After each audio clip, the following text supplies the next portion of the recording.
Buenas tardes y sean todos bienvenidos una vez más a este ciclo formativo del 125 aniversario de la bendición y puesta al culto de Nuestra Señora María Santísima de las Lágrimas.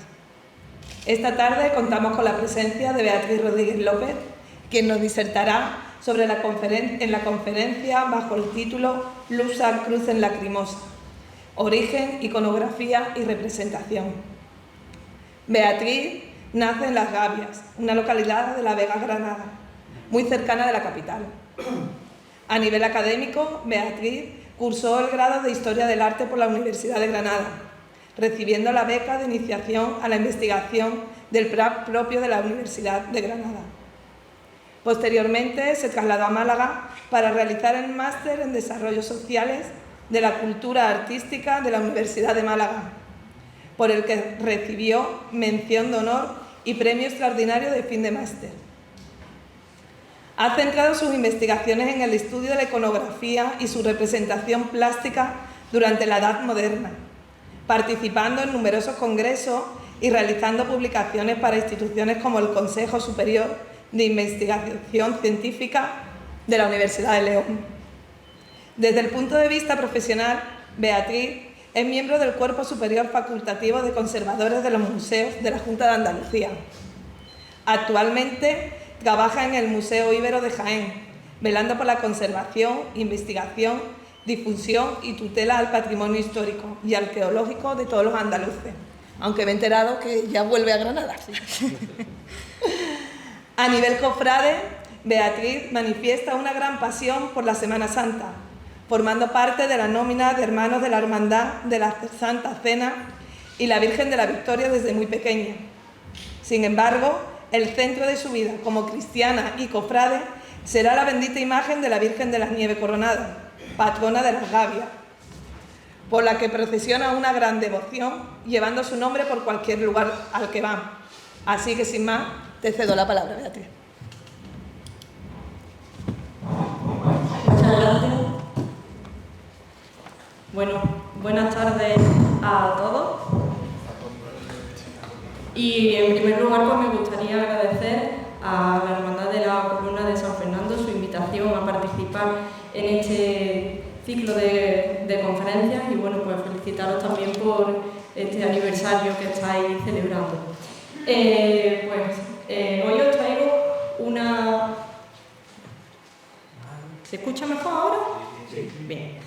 Pues hoy os traigo una conferencia que pretende ahondar en el origen de la vocación de vuestra dolorosa titular, partiendo desde sus orígenes hasta llegar al momento de máximo esplendor durante la época barroca, bueno, haciendo también algunas referencias a la actualidad.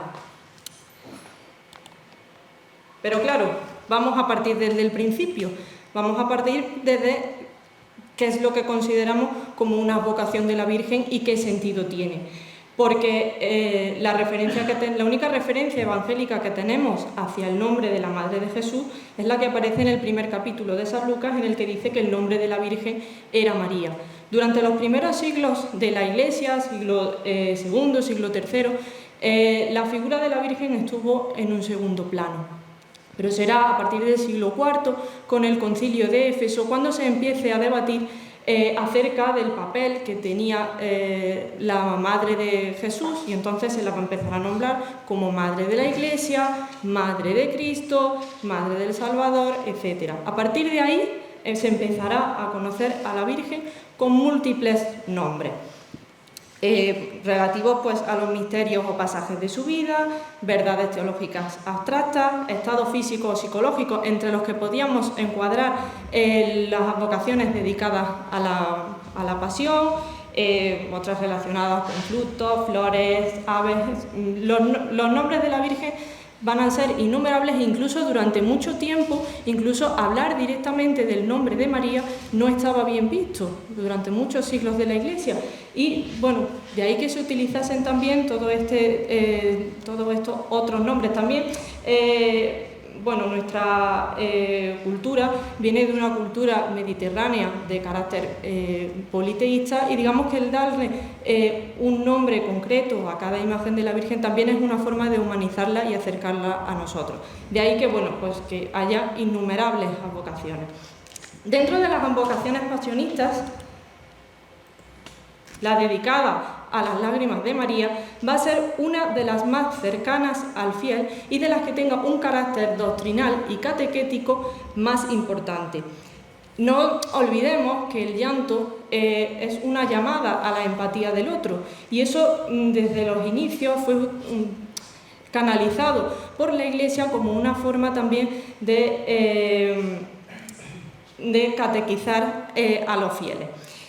¿De qué estamos hablando cuando nos referimos a la advocación de la Virgen de las Lágrimas? Estamos hablando del momento concreto de la Virgen al pie de la cruz. Entendemos que la Virgen sufrió muchos momentos de dolor a lo largo de su pasión, pero digamos que cada uno de ellos, aunque en todos ellos manifieste el llanto, en cada uno de ellos la vamos a nombrar con un nombre diferente. En el encuentro de la calle de la amargura será amargura. La Virgen de los Dolores será el compendio de todos esos sufrimientos que pasó durante la pasión del Señor. Cuando Jesús es descendido de la cruz, la conoceremos con el nombre de angustia, etc. Entonces, cuando hablamos de lágrimas, nos referimos al momento de la Virgen al pie de la cruz. Y fundamentalmente esta vocación deriva de un poema muy conocido que va a ser el Stabat Mater. El Stabat Mater es un poema compuesto en el año 1303 a 1306 por un monje franciscano italiano que va a ser uno de los poetas italianos más importantes de la Edad Media. El poema del Stabat Mater va a ser muy conocido y muy difundido gracias a la música. Y es que fue utilizado como himno del Viernes Santo por muchos autores, como Rossini, Pergolesi, Vivaldi, Haydn, etc.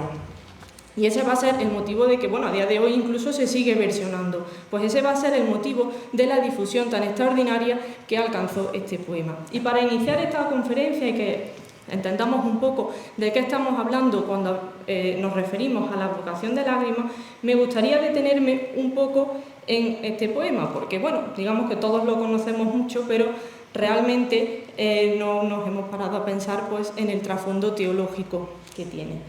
Es un poema en 10 estrofas. Bueno, se me ha pasado comentaros que el desarrollo de esta vocación va a ir ampliamente ligado a la literatura, ¿de acuerdo? La literatura encontrará su simbiosis en la representación plástica, así que bueno, iré haciendo múltiples referencias a todos estos textos literarios. Pues bien, como decía, es un poema en 10 estrofas. Digamos que cada una de ellas nos va a situar en el tema. En la primera encontramos una descripción física de la escena. ¿Dónde estamos? Nos encontramos a la Madre Dolorosa, que está al pie de la cruz, sufriente, ¿vale?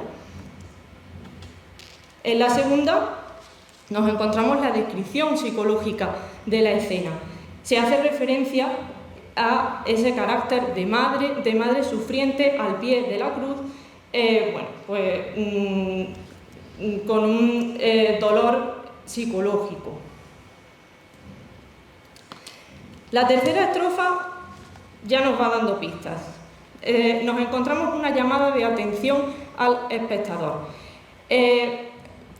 Benedetti nos habla pues, bueno, de que hombre no lloraría viendo a esta madre sufriente, quien no se entristecería, etc.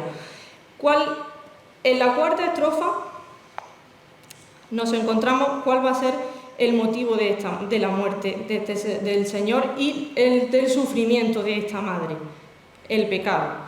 Benedetti nos está situando aquí frente al motivo del dolor de la Virgen, el pecado de los fieles, y lo que va haciendo en las siguientes estrofas va a ser hacer una llamada de atención al espectador para que llore con la Virgen, ¿de acuerdo? Hazme sentir tu dolor, quiero llorar contigo, quiero que me traspases tus llagas, reparte conmigo las penas. De nuevo, déjame llorar contigo, haz que me quede con sus llagas. ¿Para qué? Para alcanzar la mediación de la madre en el día del juicio final. Y así conseguir la entrada en el paraíso.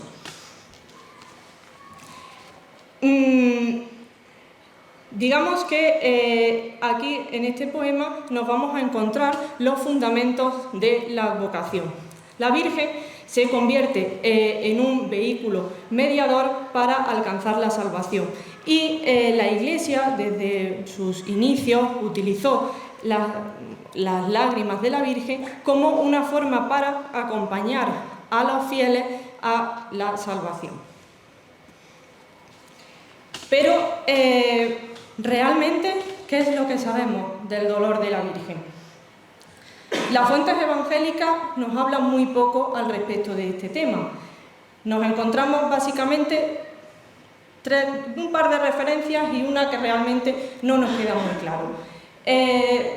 La primera está en el Evangelio de San Lucas, cuando en la presentación de Jesús en el templo, el profeta Simeón le dice que una espada le atravesará el alma, que se va a convertir en uno de los motivos iconográficos más importantes del dolor de María. La segunda referencia la vamos a encontrar también en el Evangelio de San Lucas, cuando en el encuentro de Jesús en la calle de la amargura nos dice que hay unas mujeres que se golpeaban el pecho y que daban lamentos por él, pero realmente tampoco nos dice exactamente quiénes son esas mujeres. Y la que va a ser la fuente del desarrollo iconográfico de este tema va a ser el Evangelio de San Juan, que nos dice que junto a la cruz estaba María, pero no nos dice nada más, no nos dice si lloraba, cuáles eran sus sentimientos, no nos aclara nada más, simplemente nos dice que Jesús pues, le da a su madre, al discípulo amado, y ya está. ¿Qué ocurre? Que el llanto realmente es algo innato al ser humano. Entonces, desde el principio se entendió que la Virgen debió tener ese dolor al pie de la cruz y además era necesario. Porque, derramar lágrimas es algo fisiológico, pero también es, como dice la RAE, sentir vivamente algo. Y las lágrimas son una potente llamada a la empatía del otro. Pensad, por ejemplo, cuando llora un bebé, que enseguida nos acercamos hacia ellos. Pues bien, desde el principio se entendió que la Virgen, como madre sufriente, debió expresar todo este dolor. Y es que además veníamos de toda una tradición, las lágrimas son también un potente vehículo cultural. Siempre se ha pensado mucho, pues bueno, quién debía llorar, cómo se debe llorar, en qué momentos, en qué situaciones, y desde la antigüedad estaba ya codificado, bueno, pues que el llanto por la muerte de un familiar. Incluso en el Antiguo Egipto ya encontramos representaciones de las conocidas plañideras, como bueno, pues, esta que tenéis en la parte superior, que es una plañidera egipcia, puede ser la diosa Isis llorando por Osiris, o esta segunda pintura que representa un grupo de plañideras que se lamenta ruidosamente.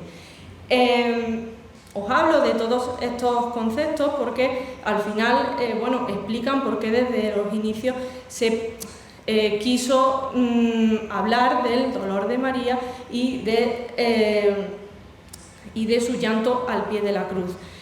Llorar por la muerte de un difunto era algo fundamental en la antigüedad y de hecho cuanto más se llorase, digamos que era como que más querido era el difunto.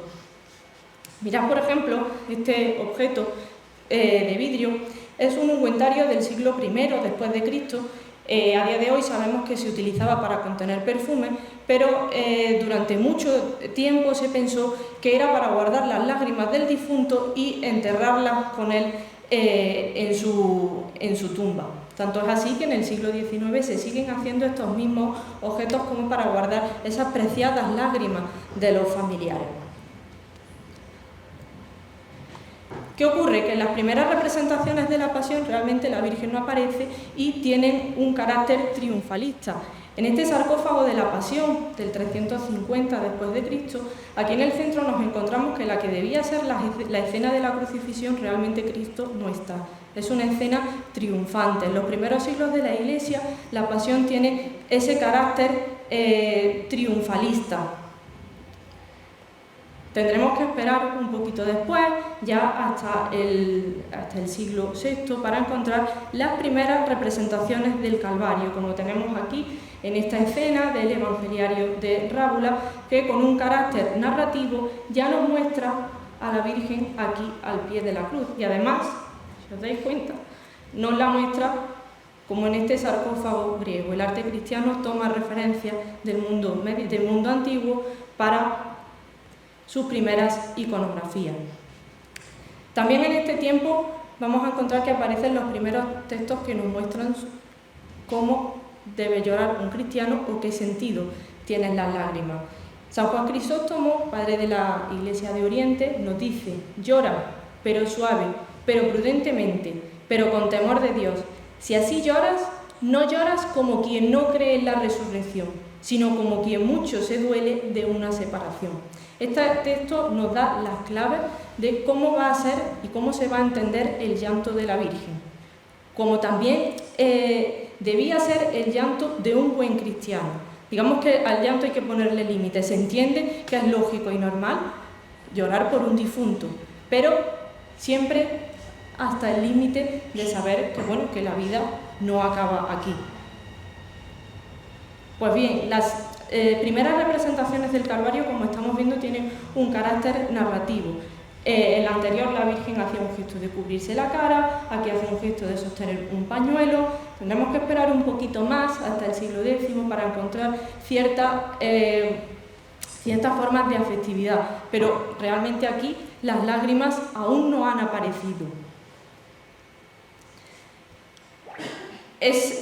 Será en este momento, cuando ya empecemos a ver algunas representaciones con un cierto carácter de afectividad, que irán parejas al desarrollo de la literatura. Por ejemplo, en este texto, que asocia ya el dolor de la madre con el sufrimiento de Cristo. En esta última frase que nos dice: cómo destilaban las gotas de sangre de las heridas y manaban de sus ojos los amargos ríos. Esta afectividad en las palabras también se va viendo reflejada en una afectividad en los gestos. Aquí la Virgen va necesitando el soporte de San Juan y aquí ya va haciendo un gesto mucho más retorcido de cubrirse la cara. Pero como digo, las lágrimas aquí aún no han aparecido. Será un poco después cuando las escenas dedicadas al Calvario vayan teniendo un carácter mucho más emotivo. Algo que irá parejo al desarrollo incluso de un género literario específicamente dedicado a las lágrimas de María y a describir cómo fue el dolor de la Virgen al pie de la cruz, lo que se conocerá como el Planctus Mariae. Aquí tenemos, por ejemplo, esta escena en la que la Virgen cae absolutamente desmayada, o esta que es una de las primeras representaciones de la crucifixión en nuestro país, donde la Virgen hace ese gesto de cubrirse la cara con las manos. Llegamos a un momento fundamental para el nacimiento realmente de la iconografía de la Virgen de las Lágrimas, y es con la figura de San Bernardo en el siglo XII. San Bernardo fue el fundador de la Orden Cisterciense y además uno de los primeros que se dedicó al tema de la Virgen.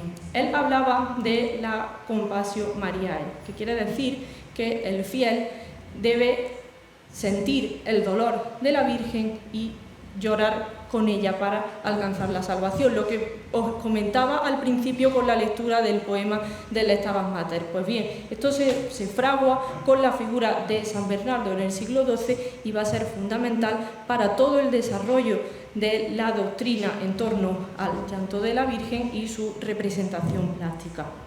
Pues bien, San Bernardo hablaba de que lo mismo que Cristo sufrió una muerte física en la cruz, la Virgen sufre una muerte espiritual e incluso llega a hablar de ella como más que un mártir por haber sentido ese dolor físico. De hecho, en una de sus obras nos dice: si él podía morir en el cuerpo, ¿por qué ella no podía morir con él en su corazón? Estos textos van a ser fundamentales para el desarrollo de los temas de la pasión, en los que la Virgen empieza a experimentar un sufrimiento interior que se manifiesta en un dolor exterior absoluto. Aquí vemos unas representaciones de una Virgen absolutamente desmayada. Pues bien, San Bernardo será uno de los primeros pilares para el desarrollo de estos temas pasionistas y el otro pilar será San Francisco de Asís. San Francisco sigue una corriente que surge en la Iglesia en torno al siglo XIV, que va a ser la devoción moderna. ¿Qué nos encontramos en este tiempo? Nos encontramos en una sociedad en la que los sacerdotes se han entregado a las banalidades mundanas y no están pendientes del pueblo. Entonces, en la Iglesia surge una corriente de que hay que volver al mensaje evangélico. ¿Y cómo se vuelve al mensaje evangélico? Sintiendo el dolor de Cristo y la pasión de Cristo en uno mismo, viviendo el Evangelio como si nos estuviera ocurriendo a nosotros. Y el máximo representante de esto va a ser San Francisco de Asís. Tanto es así que él recibió los propios estigmas de la pasión de Cristo en su propio cuerpo. Pues bien, San Francisco va a promover mucho los temas dedicados a la pasión y sus textos van a ser fundamentales para entender el dolor de la Virgen y para que alcance su propio desarrollo aparte de los temas de la pasión de Cristo. Digamos que se pretende imitar el sufrimiento de Cristo, pero es mucho más complicado porque un creyente de a pie no puede imitar la acción heroica de Cristo muriendo en la cruz. Por eso el vehículo o la vía para llegar a Cristo es el dolor de la madre, porque es mucho más fácil empatizar con el dolor de esa madre sufriente que con la propia pasión de Cristo.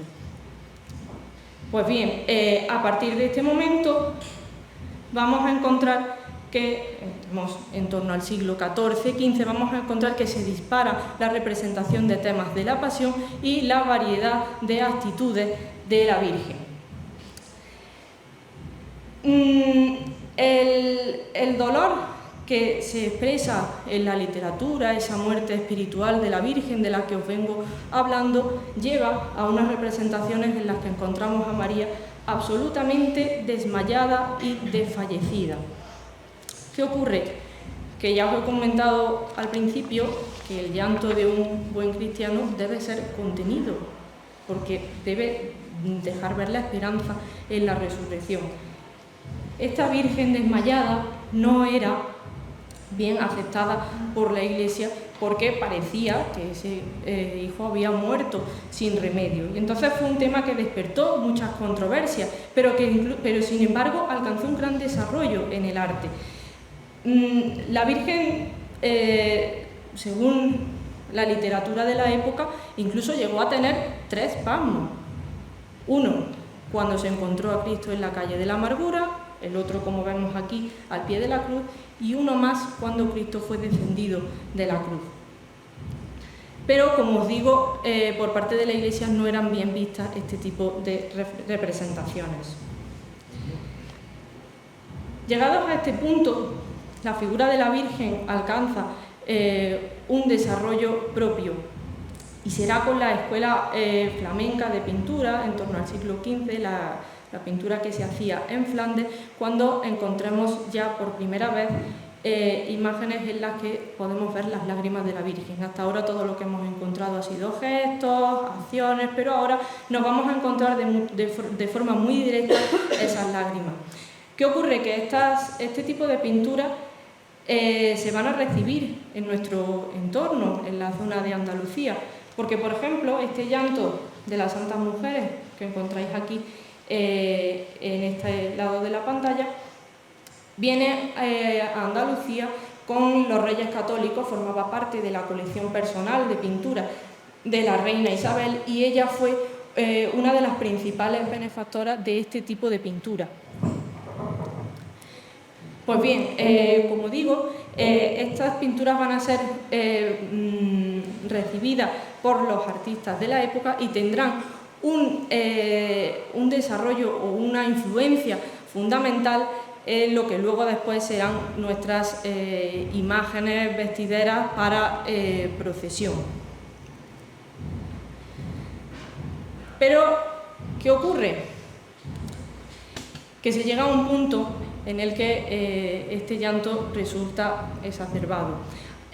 Aunque vengo hablando todo este tiempo de las imágenes en el Calvario, me parecía muy interesante traeros aquí esta extraordinaria obra de Niccolò dell'Arca, esta lamentación sobre Cristo muerto que se encuentra en la iglesia de Santa María della Vita en Bolonia, porque se ven muy bien estos excesos a los que yo estoy haciendo referencia. Si os fijáis, aquí lo que encontramos es simplemente un cadáver, el cuerpo de Cristo es un cadáver, que alrededor tiene toda una panoplia de personajes que lloran desconsoladamente. Esto era lo habitual en el entierro de una persona en aquella época. Como dicen los textos de la época, los familiares iban por las plazas aullando y dando voces, tañendo bocinas y haciendo aullar a los perros, rascándose las caras y mesándose las crines y los cabellos, eso quiere decir tirarse del pelo. Y los obispos de la época luchaban mucho contra este tipo de prácticas porque, como os comento, iban en contra de la doctrina en torno a la resurrección. Incluso se ponían sanciones económicas a aquellas personas que iban a los entierros y lloraban de esta forma tan desconsolada.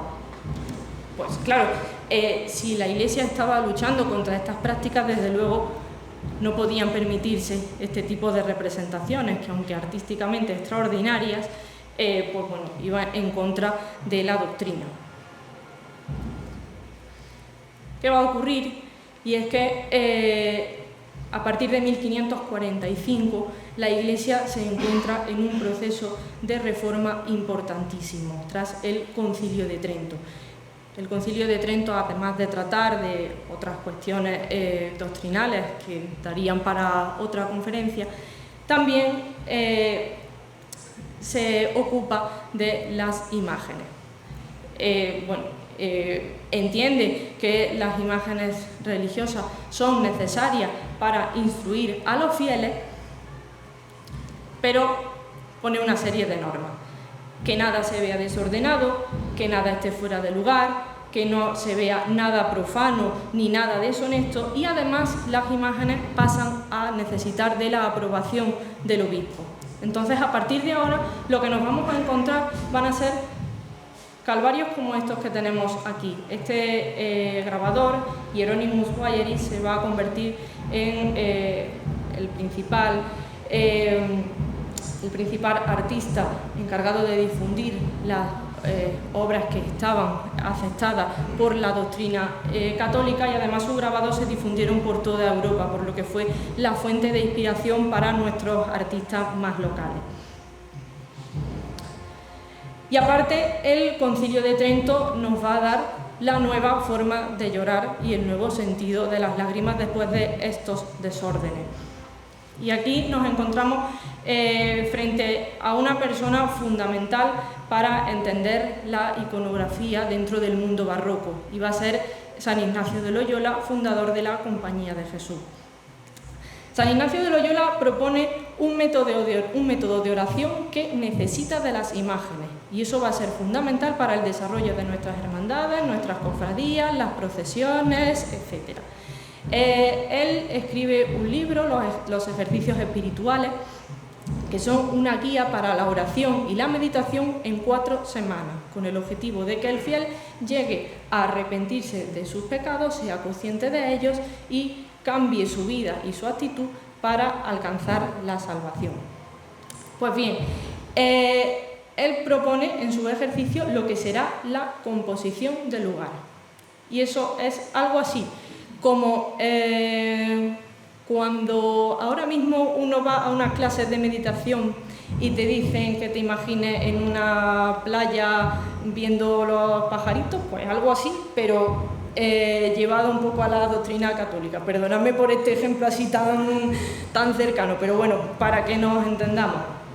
Él propone en su libro una serie de escenas y lo que va diciendo es que utilicemos nuestros sentidos para ver la situación en la que nos encontramos. Ver a las personas con la vista imaginativa, oír lo que hablan, oler y gustar pues, la situación en la que se encuentren, tocar con el tacto, es decir, es una fe muy sensorial. No se trata tanto de entender las verdades de la fe como de imaginarse en la situación. Y para ello, teniendo en cuenta que nos encontramos ante un pueblo normalmente analfabeto, las imágenes van a tener un papel fundamental y además es necesario que sean imágenes impactantes y muy cercanas a los fieles. Como vemos, para eso es necesario concentrarse en lo importante de la escena. Hasta ahora venimos viendo unas crucifixiones que son muy narrativas, llenas de personajes, ahora no. En este momento nos vamos a quedar con lo importante. El crucificado, la Virgen y San Juan para cumplir con ese texto evangélico de San Juan en el que Jesús entrega a su madre a San Juan. O incluso las propias representaciones aisladas de la Virgen, pero que ya no son como esas que hemos visto antes, absolutamente directas y en las que la Virgen muestra un dolor desconsolado. Aquí no, es ya un dolor mucho más contenido que deja ver esa esperanza en la resurrección. Como os comentaba al respecto de la composición del lugar ignaciana, de esa necesidad de unas imágenes que ayuden a ver esos misterios sobre los que se está meditando, comienzan a realizarse unas imágenes muy directas. Y para eso, en cuanto al tema que nos ocupa, tenemos a un artista fundamental, que va a ser Pedro de Mena, un escultor de la escuela granadina, de la segunda mitad del siglo XVII, que consigue captar perfectamente lo que la doctrina católica mandaba con respecto a las lágrimas. Estas dolorosas de Pedro de Mena muestran una potencia visual tremenda a través de estas lágrimas, este rostro absolutamente dolorido, pero es un dolor y un llanto contenido. Todos estos ejemplos van a ser influencia directa para las imágenes que luego después se van a ir haciendo para las cofradías. Pero claro, en esta época no solamente llora la Virgen, las lágrimas durante la Edad Moderna se van a convertir en el elemento fundamental para alcanzar la penitencia y hacer todo un proceso de conversión espiritual interior. Nos encontramos otros muchos santos en este momento que también lloran. Es el caso de San Pedro arrepentido o, por ejemplo, esta extraordinaria Magdalena penitente de Tiziano. Entonces, como os digo, las lágrimas durante el barroco van a ser un potente instrumento de catequización. Pues bien, con todo este caldo de cultivo teológico y doctrinal, no es de extrañar que, pues que en este momento de la historia de la Iglesia surgieran nuestras hermandades y cofradías. El nacimiento de la imagen procesional deriva de los retablos. Y si vemos, por ejemplo, en este retablo mayor de la Catedral de Toledo, nos encontramos lo mismo que veníamos viendo en la pintura, esos tres personajes principales que cada vez se van haciendo más independientes hasta que al final llegamos a lo que será la imagen aislada. Como por ejemplo en esta extraordinaria Virgen de la Soledad del Calvario de Granada, que, como os decía, al hilo de la imagen de las imágenes de Pedro de Mena, deja ver cómo tiene que ser ese dolor y ese llanto de la Virgen, sereno, tranquilo. Pues bien, en este momento es cuando comienzan a surgir nuestras hermandades penitenciales, como una consecuencia de las hermandades gremiales medievales dedicadas, que agrupaban pues, a las personalidades de un gremio, ¿no? Pues las órdenes religiosas en la Edad Moderna van a aprovechar estas agrupaciones de personas para crear cofradías en torno a una imagen, como digo, estamos llegando a un punto en el que la imagen religiosa se individualiza, y será ahora también cuando veamos nacer estas primeras advocaciones de la Virgen de las Lágrimas. Una de las primeras que nos vamos a encontrar va a ser la Virgen de las Lágrimas de la iglesia de Santa Catalina de Sevilla, de la Hermandad de la Exaltación, que surge ya en el siglo XVI para dar culto a una imagen que en aquel momento se conocía como Nuestra Señora de los Dolores y Lágrimas, y que incluso pues ya dedicaba una función religiosa a la advocación de las lágrimas. O también será en este momento cuando surja la hermandad de la vecina ciudad de Cádiz, en el siglo XVII, con una dolorosa que después se sustituirá por esta de Domenico Guiscardi, que es del año 1776. Y en el caso de Cádiz es muy curioso porque en el siglo XVIII, muy cercano a la fecha en la que se hace la nueva imagen, hay un fraile también franciscano, que será Miguel Jerónimo Terrero, que escribe una obra que será la Vía Sacra Dolorosa de la Santísima Virgen María. ¿Por qué os hablo de este texto? Porque fue muy difundido en la época, alcanzó muchas reediciones, no solamente en Cádiz, sino también en otras provincias de Andalucía, como Granada, Sevilla, Málaga, y lo que va haciendo el padre Jerónimo Terrero va a ser, él hace, digamos, el camino del Vía Crucis a la inversa. La Virgen, cuando ya ha depositado el cuerpo de Cristo en el sepulcro, va recorriendo de nuevo todos los lugares del tormento de su hijo, y en cada una de esas estaciones se va parando y se va meditando. La idea es que el fiel vaya meditando con ella. Y él, en cada uno de estos pasajes, pues va diciendo que la tortolilla divina gime y suspira. Se refiere a ella como tortolilla divina porque, en aquel momento se pensaba que las tórtolas, caracterizadas por sus arrullos, emitían un sonido semejante a los gemidos y los llantos. Pues bien, como os cuento, este texto fue muy difundido y sin duda debió crear un ambiente espiritual muy propicio para que surgiera esta advocación de las lágrimas. Como vamos viendo, en las imágenes dedicadas al dolor de la Virgen, realmente la diferencia iconográfica es muy poca. Todas ellas son imágenes de vestir con los mismos atributos, y la diferencia entre ellas se encuentra sobre todo en el sentido teológico y doctrinal que tienen. Es muy interesante también el caso de la malagueña Virgen de Lágrimas y Favores, que en su primitiva imagen en la iglesia de San Juan incluso recreaba esta imagen del Stabat Mater. Bueno, por desgracia, la imagen primitiva fue destruida durante los sucesos del año 31. Y vamos a encontrar también bueno, que al final va a ser una advocación muy difundida por toda Andalucía y prácticamente, pues bueno, encontramos una imagen en cada una de nuestras provincias, ¿no? Como esta de Sanlúcar de Barrameda, la Virgen de Consolación y Lágrimas de Málaga. En Granada tendremos otro ejemplo, la muy conocida imagen de la Virgen de las Lágrimas de Jaén.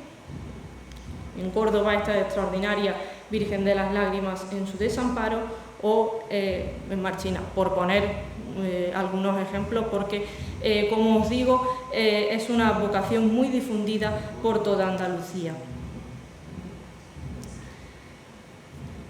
Por tanto, para resumir un poco todo lo que os he ido contando, hay muy pocas referencias evangélicas para la presencia de la Virgen en la Pasión, y realmente los evangelios no nos especifican cuáles fueron sus emociones, pero desde los inicios se pensó que la Virgen, como es lógico, debía haber experimentado algún dolor físico por la pasión de su hijo, y el desarrollo artístico de esta vocación va a venir de la mano de la literatura, incluso creándose un género literario propio que va a ser el Planctus Mariae.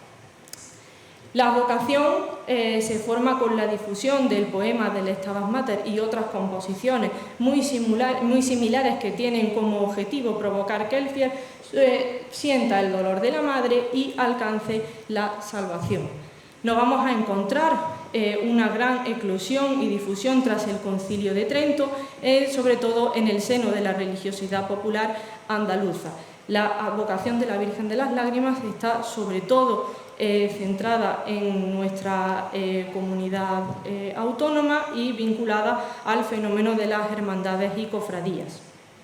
Y para finalizar, decir que el llanto de la Virgen ha sido muy controlado por la doctrina para evitar excesos, porque como os venía comentando, tiene un objetivo muy claro, que es llevar al fiel a un estado